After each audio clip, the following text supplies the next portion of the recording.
کہ اللہ کے نبی صلی اللہ علیہ وسلم کے صحابی حضرت ابو ہریرہ فرماتے ہیں نبی کریم صلی اللہ علیہ وسلم نے فرمایا کہ جب تم اپنے رزق حلال میں سے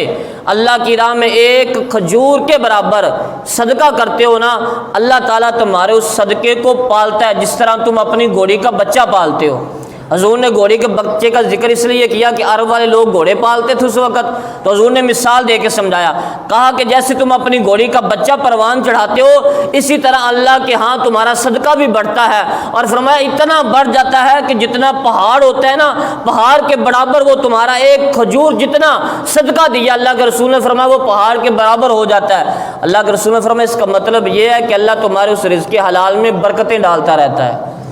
اور وہ برکتیں ہوتی ہیں جو بڑھتی جاتی ہیں، پھر اللہ تمہارے رزق میں اضافہ کرتا ہے۔ اب آپ کو میں آسان لفظوں میں سمجھا دوں کہ اگر ایک بندہ 10 روپے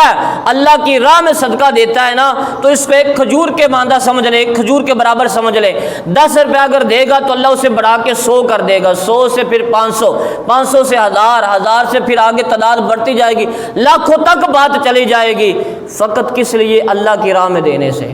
اور اللہ فرماتا ہے یمحق اللہ الربا،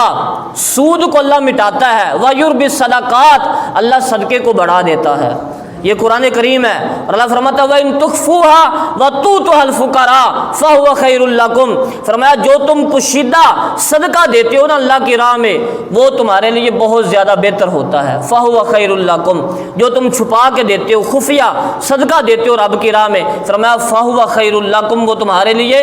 بہتر ہوتا ہے۔ تو اللہ کے رسول کی حدیث بھی ہے، انہوں نے فرمایا کہ اللہ کی راہ میں اس طرح دو کہ دائیں ہاتھ سے دو، بائیں کو خبر بھی نہ ہو کہ تم نے کیا دیا ہے، اس انداز میں دو۔ تو فرمایا جو پوشیدہ صدقہ دیتے ہیں اللہ تعالیٰ کو وہ اللہ کے نزدیک وہ زیادہ بہتر ہوتا ہے۔ پھر ابو ہریرہ فرماتے ہیں کہ جو بندہ رزق حلال میں سے اللہ کی راہ میں صدقہ دیتا ہے اللہ دائیں ہاتھ کے ساتھ اس کا صدقہ قبول فرما لیتا ہے،